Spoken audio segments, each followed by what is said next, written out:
Demokratija – tai valstybės valdymo forma, kurioje visi piliečiai turi teisę dalyvauti šalies valdyme.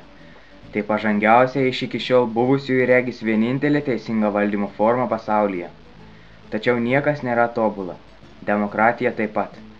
Rinkėjams tenka atsakinga pareiga išrinkti savo atstovus, kurie teisingai valdytų šalį.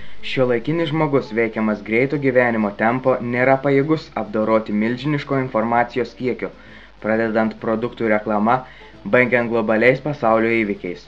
Todėl ne visada sugeba įsigilinti į renkamo politiko asmenybę.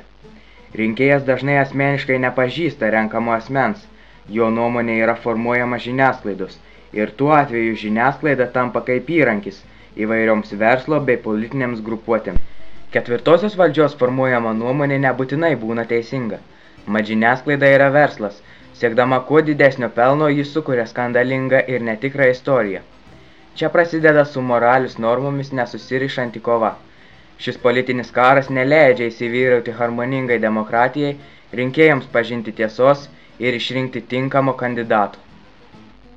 Negaliu suprasti, gal man galva kirsti, kaip galėjo avens į vilką pavirsti. Rinkome, kaip sakant, angelą, o išsirinkome velnį. Rinkėjai vis dažniau nusivilia savo išrinktą valdžią. Juos sukviesti prie balsavimo urnų darosi vis sudėtingesnė politikų užduotis. Kyla klausimas, ar demokratija išliks pažangiausia valstybės valdymo forma ateities pasaulyje?